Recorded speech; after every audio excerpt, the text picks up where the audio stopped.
Adam Duritz, I cannot tell you how amazing it is to chat to you. I'm a big Counting Crows fan, have been sort of for quite a while. I must admit, I joined the Counting Crows revolution a little bit after August and everything after. But it was one of those where you get to go back and check out the catalog of music that you have. But let's go back there. Applications. We're still taking applications. It's open to all.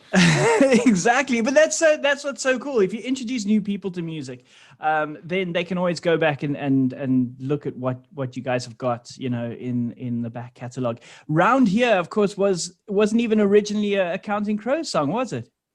No, it was my band, the Himalayans. We, Dave, Bryson, and I, when our original version of Counting Crows split up, which is we were together from 89 to 90, maybe. When that split up, we were still playing acoustic sets every now and then. I was in Himalayans. I was in this band, Sort of Humor, but Dave and I would play open mics. Yes. It was not a focus, but we ended up coming up with an acoustic version of Round Here that we were playing, because we were covering my other band, which was kind of fun, because Himalayans was a pretty popular band in San Francisco. And when we put together a group of guys to do some recording a few years later, we wanted to record a version of that song. So we did a Counting Crows version, and it was whoa, this is really good. This turned out great. It was kind of the best song in the bunch. And it ended up being maybe the Counting Crows song, even though it wasn't originally a Counting Crows song. Is that the most important song in terms of where your career eventually went? Was that the most important song you had written? Because if you think about it, it was kind of that song and Mr. Jones that really sort of catapulted you guys. Well, I think Mr. Jones, it's such a catchy, great song, and it really gave us our first intro on the radio. But even as it was a hit on the radio, we weren't even in the top 200, the album. But when we played Round Here on Saturday Night Live, the record jumped 40 spots a week for 5 or 6 weeks and landed us from we literally went in 5 weeks from 213 to 2. Wow. And stayed at 2 for, a couple of years.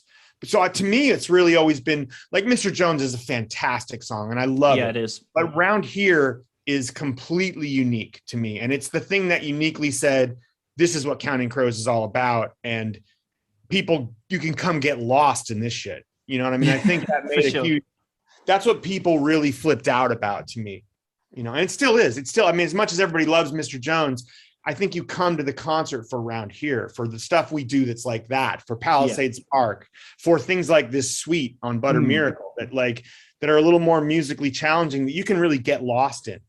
No, absolutely. And it's great that you guys are back with something new, and we'll get into it in a bit because it's quite different as well, which is pretty awesome. But when you came in, I was, like I said, I got into Counting Crows a little later because I was 11 years old when August and everything afterwards was released. So as you can imagine, I got in sort of the mid-teens. But you came in with it. There was such a brilliant time for music as well. What were some of the favorite bands that were around when you guys broke onto the scene?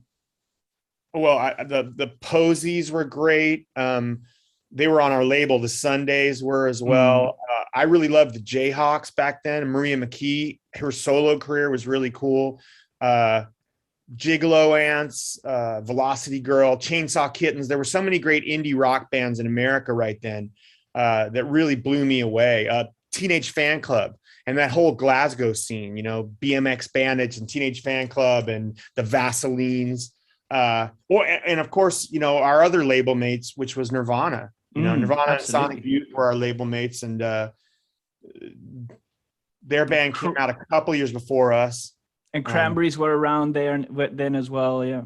Yeah, that was our first tour, actually. We opened for Suede and the Cranberries. Oh, what a combination. Yeah, the Cranberries, we were complete unknowns. The Cranberries were a little bit of a buzz band. They blew up during that tour. Suede was the headliner, and they were amazing. But the Cranberries really blew up on that tour. What was it like releasing music then compared to now? I mean, it's very different now. Well, the nice thing about them was we actually made money. In fact, we made a lot of money. We made a ton of money selling records back then, because people actually paid for music, which was, it would be refreshing. But I mean, look, there's so many things that are better about music now. Like the biggest problem back then, it was great to make all that money. You know, really, it was nice to have people buy stuff, but you had this gatekeeper of the record companies because you couldn't afford to make records without a record company. It was too expensive, you know, and if you could make an indie record, you probably could only make one, maybe two, you know. Now anybody can make a record in their bedroom. You know, you can make it on your computer. You don't need a record company, which is probably a good thing for everybody. You know, and as far as like putting it out, it used to be impossible to put your records out because you had to spend the money to press them up. You had to get a truck to drive all the CDs to each store, you know, all of which was distribution was even harder than recording. Now you just upload it onto Bandcamp and you're done. You know, it's opened it up to everyone. And so there's so much good music. As a fan, I like it much better now because it's so easy for everyone to make music. As a person selling music, I liked it better then. So, I mean, I don't know, you know, like I am both sides of it because I'm a huge fan of music. And also I have a lot of friends who are indie musicians and like they make great records because they can afford to make them now. And there's so much great recording going on. It's a better time for music now than it's ever been in the history of music to me. I must say, I'm still old school. I still like collecting CDs. Me too. Me too. I have walls and walls of them. Yeah. But there's so little interest that our record company on this didn't even want to make one. Wow. Okay. We pressed it up on vinyl and they said, if we do a second suite, they'll make a CD of the two of them together. Oh, okay. I kind of understand because that's the other problem. If it costs $10 to put out a CD, you don't want to sell a $10 CD that's 4 songs long. And it's going to be the same amount of money either way. So it's probably better just to do this digitally and on vinyl. And I see that.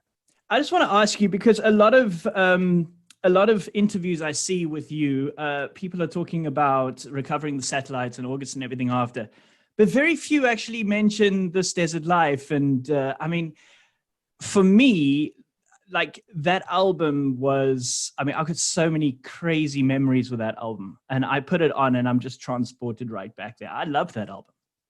Me too. That's the album, for whatever reason, that the band always wants to play in concert. Oh, like especially if you go from Hanging Around into Mrs. Potter's Lullaby. Yeah. But it's the songs from that album that the band is so enchanted with. I mean, we often play Hanging Around most nights. Yeah. But Potter's they love. But it's also like Wish I Was a Girl and High Life. Oh. Like the band always, those are the songs that when I ask the guys what they want to play tonight, it's always stuff from you know, from that record. From it's All My Friends. Speedway, All My Friends. Colorblind must be great if everybody's got lighters and. Yeah, I mean, Colorblind we play most nights too. That record, for whatever reason, I think it's because it's so interesting and complex and sort of quirky that the band loves playing those songs because there's so much interesting music going on. That it's also, that's our first tour of South Africa was that year. Yes, it was. I was there. And Amy Hit the Atmosphere, another one of my favorites. Oh. I mean, the whole album, I love all of it. It's brilliant. And one of my favorite lines through all of your songs is in there. If dreams are like movies, then memories are films about ghosts. It's like, I just love that line. Me too. That's like that. You use that line on your best of as well. Yeah, films about ghosts. Yeah, because I think that's what songs are. They're your memories. You know, that's what you're re-talking. For whatever reason, people like me, we have this twist in our heads where we think it's a great idea to make our life rhyme and sing it. So since we do that, and it works. Yeah. Okay, so let's talk about But a Miracle. This is Sweet One, and Elevator Boots, the new single. What's it about? Well, I think, music's been the most important thing in my life. As a fan, someone who grew up obsessed with it, my joy, my comfort, my solace, everything was about music. And then I grew up at a certain point and I started making it myself. And so I think several of the songs on this record look at music and how it's played a part in my life. Bobby and the Rat Kings is from the perspective of a fan. That's my favorite off the I love suite. that song. I love it so much. It's like the perspective of a fan for whom this fictional band is everything. They're the touchstone in his life. They're the soundtrack to his memories. And then the other side of it is Elevator Boots, which is about a guy in a band who plays music and how like everything in his life, except for music, is very temporary. People come and go, places come and go, but there's always a gig. There's always a show. Was Bubby just a random name? Yeah. It's weird. I finished writing The Tall Grass, was the first song I wrote for the suite. I hadn't written anything in years, and the next day I was playing around with it, trying to figure out if it was longer, maybe like Palisades Park. And I sang this line. I was playing around with changing chords at the end of the song. And then I sang this line, Bobby was a kid from around the town. And at first I thought, oh yeah, this is like Palisades Park. It's going to have a whole other section here, because I really loved that line. And I worked on it for a little while and I realized, this is actually a whole other song. But I love the way that it just flowed right out of The Tall Grass. So, and then I thought, what if I write a suite? What if I write a series of songs where the end of one is the beginning of the next, and they never stop? And so Elevator Boots was kind of the song that made the suite come into being, because it just came right out of the end of Tall Grass, so much so that I actually thought it was part of Tall Grass at first. And it starts kind of very, very subdued, and it literally climaxes when it gets to Bobby and the Rat Kings, which is brilliant. Sorry, go ahead. No, the transition between Angel of 14th Street and Bobby and the Rat Kings, that's just amazing. Well, I knew that the end of Angel was going to be huge, I knew that I wanted a big, huge crescendo at the end of that song. And as I was recording, as I was writing these, I was recording them on my iPhone for the band. And what I would do is I would wait to send it to them until I kind of had the next song figured out. So then I would play the song and I would play into the next song for a few lines, and then I would stop, and then I would send them that song, And so when I got to the end of Angel of 14th Street, I knew that I wanted this huge crescendo at the end of that song. And I wrote a different song first. That was the fourth song. But I had to throw it out because I realized I'd accidentally ripped off an Elvis Costello song. Okay, so it wasn't like the whole August and Everything After thing where it just never made it onto the album. No, I mean, I wrote the 4 songs and I thought I was done, even though I kind of had my doubts about the 4th song. And I sent it to all the guys and I was like, is this reminding anybody of anything? I keep thinking Elvis Costello. Does anybody hear? And the whole band was like, no, I love this song. It was called Monday School, and everybody really liked it. And I was like, okay, fine. When I finally sent all of them to Brian Deck, our producer, he's like, man, this sweet idea is really, really cool. I love this. We got to record this. And I said, Monday School, did that jump out at you in any weird way? Does it remind you of anything? I keep thinking Elvis Costello. Everybody says no. And he says, oh no, that's Miracle Man.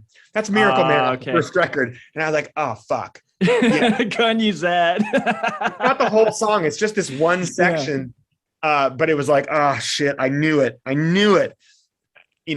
So I threw it out and I came back here in January of 2020 and I wrote Bobby and the Rat Kings. But by that time I'm glad I did, because it's a much better song. But I've always wanted to write something where I could see people out there air guitaring it. Yes. I don't write. My friend Chris Carrabba, the singer for Dashboard Confessional, his audience sings along with every song. And I don't write things that are as good as him for singing along. And I've never really written anything where anyone had to like power chord it as much. Well, you kind of had with Angels of the Silences, maybe. Well, but it's such a huge driving. Yeah. I feel like the closest I ever came to having people fake guitar was Hanging Tree. Yeah. But so I really had it in my head that I wanted these huge, like Pete Townsend chords at the top of that song. And it's so old school though. The vibe of the song is so old school. It's so cool. When we finally wrote and we recorded those two, and when we finally snipped them together, so it comes out of Angel of 14th Street and that wild guitar solo Immer's playing, it slams down into that gum, gum, gum. I was like, fuck. We tried it in the studio to see if it would work, like playing the ending, and then counted it down and went into it with the whole band. And we were like, oh shit, this really does work. This is great. Fuck. That is Yeah, so awesome. cool. That is so. I wish I could talk to you all day about you and the Crows and everything. But I just want to say a massive thank you. Thank you for the music.